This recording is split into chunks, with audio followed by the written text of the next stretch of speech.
아멘. 하나님께 영광의 박수 올려드리겠습니다. 은혜의 찬양 감사합니다. 5월은 가정의 달로 어린이날도 있고 어버이날도 있고 부부의 날도 있고 성년의 날도 있습니다. 그리고 스승의 날도 있습니다. 그래서 1년 중에 5월은 아마 선물을 가장 많이 주고받는 달일 것입니다. 우리 수의동교회 성도님들도 선물을 많이 주고받으셨나요? 네.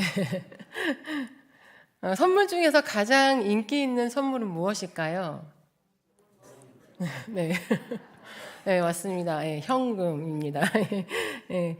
그런데 어떤 권사님도 저한테 자녀들이 옷이랑 신발을 사오는데 마음에 안 들어서 차라리 현금으로 줬으면 좋겠다고 이렇게 말씀하시는 분도 있었고, 선물을 굉장히 선물 중에 현금을 좋아하시는데, 그건 어른들뿐만이 아니라 아이들도 그런 것 같습니다.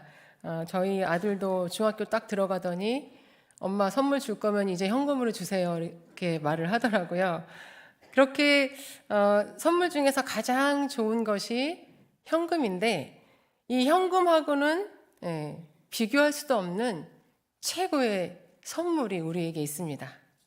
그 선물은 바로 성령님이십니다. 그리스도인들 중에서 성령님을 안 받고 저는 현금으로 받겠습니다 라고 말하는 사람은 없을 것입니다.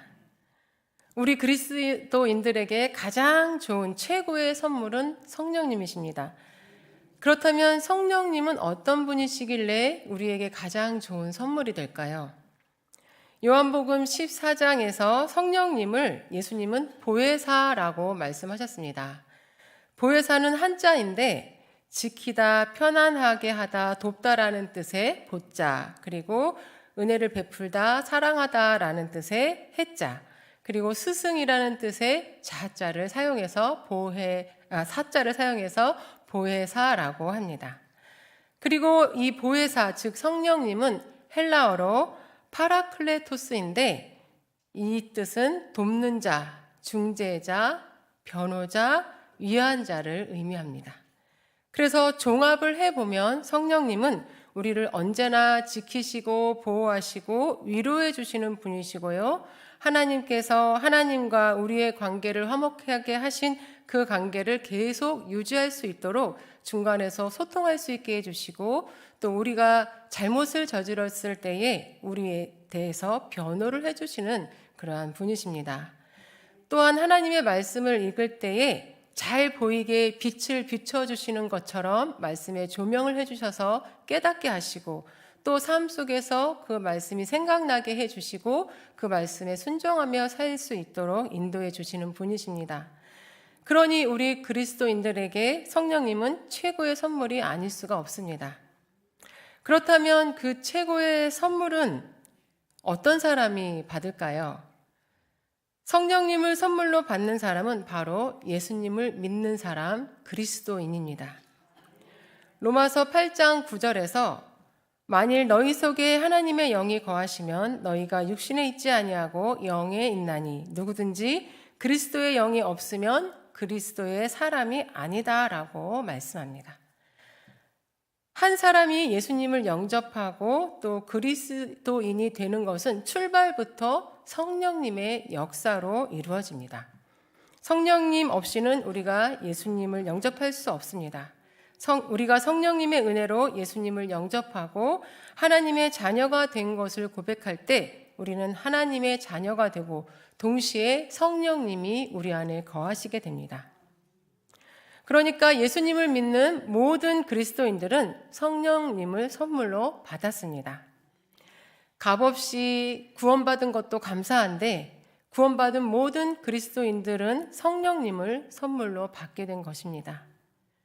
고린도전서 3장 16절에서도 그리스도인은 하나님의 성전이며 성령님이 그 안에 계신다고 말씀하셨습니다. 그렇다면 우리 안에 성령님이 계시는데 그 성령님으로 인해서 우리는 항상 충만해야 하는데 그렇지 못할 때가 더 많습니다. 예수님의 은혜로 우리 죄의 문제는 해결되었지만 이 땅에 사는 동안 우리는 아직 죄성이 남아있고 또 성령님이 아닌 세상의 많은 삶의 문제와 또 자신의 가치관과 생각, 관심 등 여러 가지 것으로 채워져 있기 때문에 성령님으로 충만하기보다는 성령님의 자리를 10%도 내어주지 못하고 살 때가 많이 있습니다. 그래서 우리는 가장 좋은 성령님을 계속 받아서 그분으로 충만하게 우리를 채워야 합니다. 그래서 그분의 위로를 받고 그분의 안내를 받고 그분의 가르침을 받으며 그분의 다스림을 받는 복된 삶을 살아야 합니다. 최고의 선물 성령님을 계속해서 받으려면 어떻게 해야 할까요? 오늘 본문 말씀은 바로 성령님을 선물로 받기 위한 기도의 방법에 대해서 말씀하고 있습니다. 5절에서 7절까지의 말씀은 기도에 대한 비유의 말씀입니다. 유대인들이 살았던 팔레스타인 이 지역에서는 손님이 찾아오면 낯선 사람일지라 하더라도 풍성하게 접대를 해야 합니다. 그리고 접대를 하기 위해 떡이 떨어졌을 때 이웃에 가서 떡을 구하면 그때에는 이웃이 또한 당연하게 도와야 하는 그러한 풍습이 있었습니다. 오늘 본문에 나오는 사람은 밤 늦은 시간에 자신의 집을 방문한 손님에게 접대를 해야 하는데 떡이 떨어져서 곤란한 상황에 있었습니다. 그래서 가까이 사는 친구에게 찾아가 손님을 접대하기 위한 떡을 위해서 문을 두드렸습니다. 그 당시 그 지역의 사람들은 지금의 우리처럼 방, 거실, 부엌 따로 있는 것이 아니라 원룸처럼 넓게 하나로 되어 있어서 온 가족이 한 곳에서 한 이불을 덮고 잠을 잤습니다. 그래서 한 사람이 일어나면 그리고 또 불을 켜고 이렇게 하면 온 식구가 다 잠에서 깨고 소란스럽게 됩니다. 손님 접대를 위해 떡을 요구하는 친구를 도와야 하는 것은 마땅하지만 가족이 모두 잠든 상황에서 그 친구는 일어날 수가 없어서 거절을 했습니다. 그러나 손님을 접대해야 하는 친구는 계속해서 간청을 하며 문을 두드렸습니다. 그 결과는 어떻게 되었을까요? 8절 말씀을 함께 보시겠습니다. 내가 또 너희에게 말하노니 비록 벗됨으로 인하여서는 일어나서 주지 아니할지라도 그 간청함을 인하여 일어나 그 요구대로 주리라. 아멘. 일어나기 힘든 상황에 친구라서 주는 것이 아니라 그 친구가 간청함으로 인해 주는 것이라고 말합니다. 여기서 간청함에 해당하는 헬라어는 아나이데이아로 수치스러움도 모르고 뻔뻔스럽다는 의미를 가지고 있습니다. 아무리 거절을 해도 자존심 상해하거나 부끄러워하지 않고 뻔뻔스러울 정도로 끝까지 요구하는 모습을 아나이데이아, 간청함이라고 합니다. 밤 늦은 시간에 가족들이 다 깨게 되는 상황임에도 불구하고 친구가 간청함으로 인해 떡을 주었던 것입니다. 예수님은 제자들에게 이 비유의 말씀을 마치시고 9절에서 10절에 다시 한번 끈질기게 기도하는 자세에 대해서 강조하십니다. 9절에서 10절을 다시 한번 읽어보겠습니다. 내가 또 너희에게 이르노니 구하라 그러면 너희에게 주실 것이요 찾으라 그러면 찾아낼 것이요 문을 두드리라 그러면 너희에게 열릴 것이니 구하는 이마다 받을 것이요 찾는 이는 찾아낼 것이요 두드리는 이에게는 열릴 것이니라. 아멘. 구하고 찾고 두드리는 것은 개별적인 행동이 아닙니다. 그것은 하나로 결합되어 있는 것입니다. 기도할 때 간절하게 계속 구하고 또 끊임없이 찾고 포기하지 않고 두드려야 한다는 것입니다. 하나님 앞에 수치스러워 할 것도 없고 뻔뻔스러울 정도로 끈질기게 간청하라는 말씀입니다. 그렇게 하면 하나님은 그 간청함으로 인해 주신다는 것입니다. 그렇다면 어떤 사람이 이렇게 인내하며 끈질기게 간청할 수 있을까요? 바로 하나님을 신뢰하는 사람입니다. 하나님은 이기적이고 인색하신 분이 아니십니다.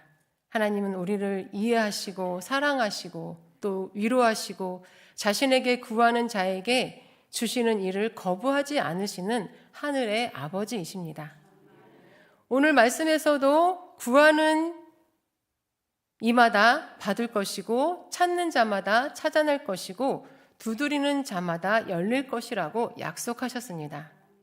그래서 하나님의 자녀들은 비굴하거나 구걸할 필요가 없이 내가 필요한 것을 하나님 앞에 담대히 나아가서 구하고 또 그 필요를 채워주실 것을 확신하면서 당당하게 요구를 해도 되는 것입니다. 제가 중학교 2학년 때에 학생들 사이에서 나이키 프로스펙스 이런 운동화가 굉장히 유행을 했었습니다. 그런데 저희 집은 넉넉하지 못했고 형제가 사형제이다 보니 그렇게 비싼 메이커 신발들을 사주지 않으셨습니다. 그런데 저는 제 친구들이 다 신고 다니니까 그게 굉장히 부러웠고 저도 꼭 신고 싶었습니다. 그래서 엄마한테 떼를 썼는데 엄마는 그래도 안 된다고 하셔서 하루는 사주실 때까지 밥을 안 먹겠다고 하고 저녁을 굶었습니다. 다음 날 엄마는 한 끼밖에 굶지 않았는데 결국 사주겠다고 약속을 하셨습니다. 사남매 중에서 떼를 썼던 저만 그 나이키 운동화를 신게 되었습니다. 지금 생각해보면 참 철이 없는 행동이었는데 그때 저에게는 엄마는 결국 내 요구를 들어주실 것이라는 확신이 있었기 때문에 그렇게 밥까지 굶으면서 요구를 했었던 것입니다. 하나님 아버지는 내 기도를 들어주시는 분이시라는 신뢰가 있을 때 우리는 끈질기게 간청할 수 있습니다. 우리를 사랑하시고 우리의 기도를 들으시는 하나님을 신뢰하며 사소한 것이라도 하나님 앞에 나아가 하나님 아버지께 나아가 간청하여서 언제나 응답받으시는 그리고 그 하나님을 경험하시는 저와 여러분이 되시기를 바랍니다. 그렇게 간청함으로 하나님 아버지는 우리에게 응답을 하시는데 그냥 주시는 것이 아니라 가장 좋은 것으로 주시는 분이십니다. 본문 말씀 11절에서 13절을 함께 읽어보시겠습니다. 너희 중에 아버지 된 자로서 누가 아들이 생선을 달라 하는데 생선 대신에 뱀을 주며 알을 달라 하는데 정갈을 주겠느냐? 너희가 악할지라도 좋은 것을 자식에게 줄 줄 알거든 하물며 너희 하늘 아버지께서 구하는 자에게 성령을 주시지 않겠느냐 하신지라. 아멘. 여기서 뱀은 물고기를 잡을 때 미끼로 쓰는 물뱀을 말하고요. 또 정갈이 몸을 이렇게 말았을 때에 알처럼 동그래졌을 때의 모양의 정갈을 말합니다. 자녀가 생선을 달라고 하는데 생선을 잡을 때 쓰는 미끼로 쓰는 그 뱀을 주고 또 알을 달라고 하는데 몸을 말고 있는 정갈을 주는 그러한 끔찍한 장난을 하는 아버지는 없다는 것을 예수님은 말씀하시면서 악한 부모라도 좋은 것을 주는데 하물며 너희 하늘 아버지께서 구하는 자에게 성령을 주시지 않겠느냐라고 말씀하십니다. 이 말씀은 우리에게 가장 좋은 것은 성령님이시며 완전한 하늘의 아버지께서 자기의 자녀들에게 가장 최선의 것 성령님을 주신다는 말씀입니다. 우리가 인내하며 끈질기게 간청하는 기도는 결국 최고의 선물인 성령님을 받게 되는 기도입니다. 우리는 오직 기도를 통해서만 하나님과 지속적인 만남을 가질 수 있습니다. 우리가 하나님 앞에 나오고 또 나오면 우리를 사랑하시는 하나님 아버지와 계속 대화를 하게 되고 그 대화를 통해서 우리의 마음과 생각이 점점점 하나님을 향하게 되며 나에게 정말 필요한 것이 무엇인지를 분별하게 되고 하나님의 뜻이 무엇인지를 깨닫게 되면서 성령님의 다스림을 받는 사람, 다시 말해서 성령 충만한 그리스도인이 될 수 있는 것입니다. 한 집사님의 간증입니다. 둘째 아이가 초등학교 1학년 때 같은 반 아이의 엄마와 친하게 되었고 두 아이들을 같은 학원에도 보내고 또 아이들과 함께 놀러 다니기도 했습니다. 이 집사님은 친하게 된 그 엄마가 교회를 다니진 않았지만 서로 대화가 잘 통하고 또 함께 시장도 가고 차도 마시면서 친하게 지냈습니다. 그런데 어느 날부터 친했던 그 엄마는 점점점 멀어지는 것 같고 엄마들 사이에서 자신을 왕따를 시키는 것 같은 그러한 모습도 보았습니다. 그러다가 하루는 별것 아닌 것 같은 일로 싸우게 되었습니다. 이 집사님은 자신을 갑자기 멀리하고 또 은근히 왕따를 시키는 그러한 행동들 때문에 계속 신경이 쓰이고 또 속이 상하고 힘들었지만 싸움으로 인해서 더 멀어지게 되어서 많이 속상하기도 하고 화가 났습니다. 그렇게 계속 속상해 하다가 하나님 앞에 기도를 했습니다. 아니, 그냥 다 쏟아냈습니다. 어떻게 그 엄마가 저한테 그럴 수 있을까요? 하면서 그동안의 서운함과 속상한 마음들을 하나님 앞에 다 이야기하면서 기도했습니다. 그렇게 한참을 기도하고 나니 속이 시원했고 또 성령님께서 속상한 자신의 마음을 많이 위로해 주고 계셨음을 느꼈습니다. 그러나 한 번의 기도로 그 모든 마음이 해결되고 또 그 엄마와의 관계도 회복되지는 않았습니다. 그래서 다음날 다시 기도하면서 미워하지 않고 화해할 수 있게 해달라고 기도했습니다. 그러나 미워하는 마음은 조금 줄어들기는 했지만 그 엄마를 다시 만나보니 여전히 그 냉랭함은 있었고 또한 그 모습을 보면서 미워하는 마음이 다시 싹트기 시작했습니다. 그래서 또 기도했습니다. 다시 처음부터 있었던 일을 다 생각하면서 하나님 앞에 기도했습니다. 어떻게 풀어갈 수 있을까요? 질문하면서 기도했습니다. 그런데 잠잠한 가운데 성령님께서 자신이 말 실수했던 것을 생각나게 하셨습니다. 그 엄마의 집은 지하였습니다. 결혼 전에도 친정집이 지하여서 오랫동안 지하에서 살았었는데 결혼을 해서도 지하에서 살게 되니 참 속상하고 또 아이들이 커가니까 지하에 사는 것이 좀 그렇다고 하면서 이사를 가고 싶은데 형편이 어려워서 그렇게 하지도 못하고 있다라는 이야기를 했었던 적이 있었습니다. 하루는 그 집에 놀러 갔었는데 그 집사님은 별 생각 없이 지하가 엄청 깊네. 그래서 집이 어둡구나 라고 말을 했습니다. 그리고 지하에서 살았던 어려움을 이야기했을 때 난 지하에서 한 번도 살아본 적이 없어서 잘 모르겠어 라고 말을 했었습니다. 그 말이 생각나고 또 그 외에도 형편이 어려운 그 엄마를 배려하지 못하는 행동들을 했던 자신의 모습이 떠올랐습니다. 너무나 후회가 되고 마음이 아팠습니다. 내가 왜 그런 말을 했을까?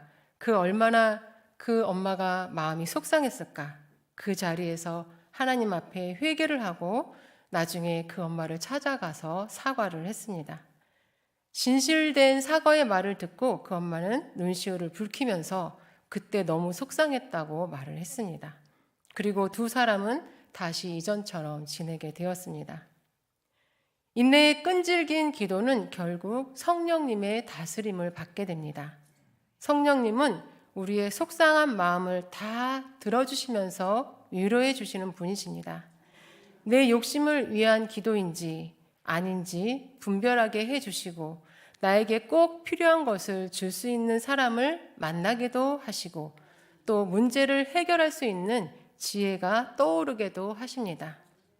원망과 불평을 토로할 때 감사한 일들을 생각나게 해주시고 남을 미워하며 고발할 때에 나의 잘못을 깨달을 수 있게 해주시고 또 먼저 사과할 수 있는 용기를 주시고 또 나를 위해 십자가에 못 박히신 예수님의 사랑을 기억하게 하셔서 다른 사람을 사랑하며 화평을 이루는 사람이 되게 하십니다.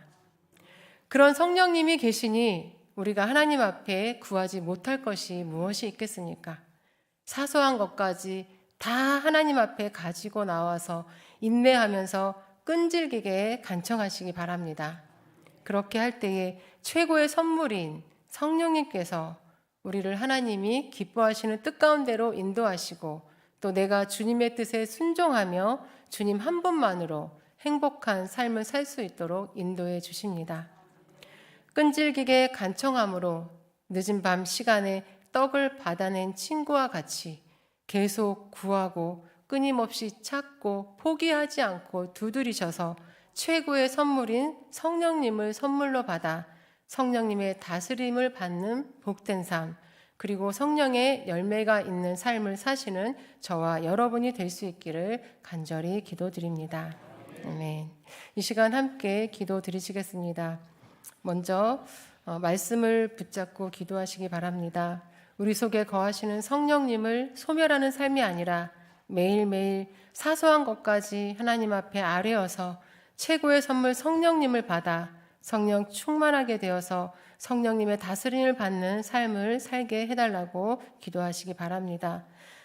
이번 주에 돌아오는 주일은 성령 강림 주일이며 온 가족 통합 예배로 하나님께 영광을 돌립니다. 한 주간 더 인내하며 간청하셔서 성령 충만함을 받게 해주시고 또 온 가족이 믿음으로 하나 되고 성령의 은혜와 열매가 풍성한 가정이 될 수 있게 해달라고 기도하시기 바랍니다. 또한 올로 목사님과 그 가정을 위해서 기도해 주시고 또 담임 목사님과 가정을 위해서 이 시간 주여 한번 부르시고 함께 기도 드리시겠습니다. 주여! 하나님 아버지 감사합니다.